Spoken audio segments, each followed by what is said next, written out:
obligé de parler d'argent, je vous parle de la mesure qui est peut-être le plus important de discuter parce que c'est la plus minée et celle qui donne des sueurs froides aux Français de l'étranger qui en entendent parler, c'est le fameux impôt universel. Alors, je reviens sur la technique très vite. Il s'agit que les Français de l'étranger payent à la France la différence entre les impôts qu'ils ont payés à l'étranger et ceux qu'ils auraient payés à la France s'ils avaient obtenu leur revenu en France. Voilà. Alors, quand on dit ça, évidemment, tout le monde s'évanouit et de fait, à première vue, ce n'est pas très juste.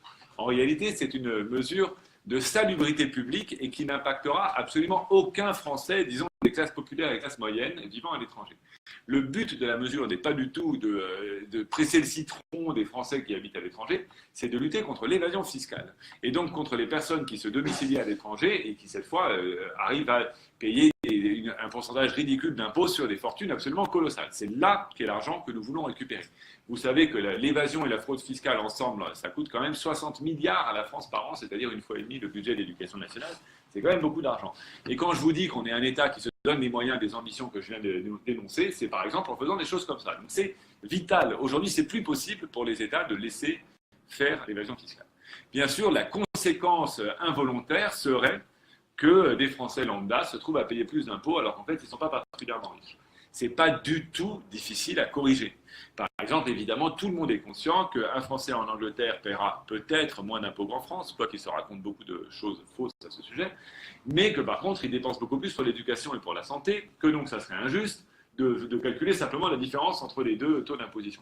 Eh ben, c'est facile, on décompte les frais de santé et les frais d'éducation du bilan final, voilà. Ou alors, on fait un calcul plus général du coût de la vie, ou même, comme font les Américains, on met un seuil, et comme ça, c'est réglé. On pourrait dire que toute personne qui gagne moins de, je ne sais pas, je dis 4 000 euros au hasard, parce que c'est le seuil auquel, dans le programme de la France Insoumise, on paye, en deçà duquel on paye moins d'impôts avec nous. Nous disons, par exemple, c'est une question, à la limite, c'est pas important, c'est de la technique. On peut fixer un seuil en deçà duquel on dit que les gens ne sont pas concernés par la taxation différentielle. Ensuite, deuxième peur que ça suscite, c'est l'idée d'une usine à gaz et de tracasserie administrative. Comme si vous alliez devoir faire des déclarations d'impôts dans tous les sens. Pas du tout.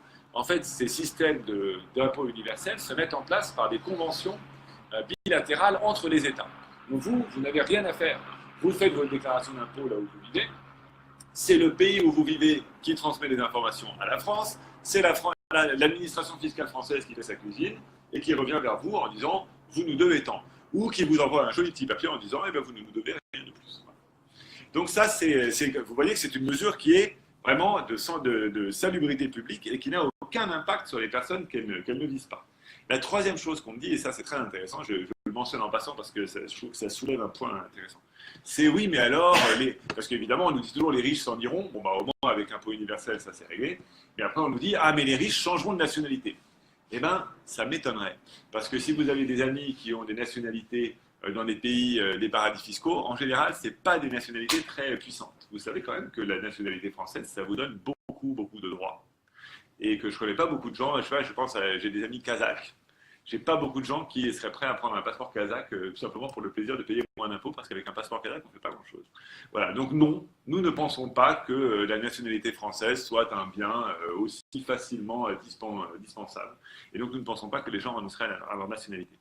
J'ajoute une dernière chose sur cette histoire d'impôt universel, c'est que même si concrètement les Français de l'étranger ne paieraient pas, théoriquement, il serait quand même possible qu'ils payent. Si vous gagnez, je ne sais pas moi, 15 000 euros par mois, effectivement, peut-être mieux pas voter pour moi, parce que peut-être que voilà, ça vous paiera et que ça vous coûtera quelque chose. Mais théoriquement, tout le monde est soumis à l'impôt. Et ça, c'est quelque chose qui, pour moi, d'un point de vue républicain, est important. Vous savez que la France insoumise considère que tout le monde doit payer l'impôt. J'ajoute une chose pour qu'il n'y ait pas de malentendu, tout le monde paye l'impôt, puisqu'il y a les impôts indirects. Tout le monde paye la TVA, tout le monde paye toutes ces choses-là. Mais il y a le fait de mettre son écho, voilà, symboliquement mettre son écho. Vous savez que donc, je l'ai dit tout à l'heure, dans notre réforme fiscale, toute personne qui gagne moins de 4 000 euros par mois et tout couple qui gagne moins de 7 500 euros par mois paye moins d'impôts, mais tout le monde en paye. Voilà.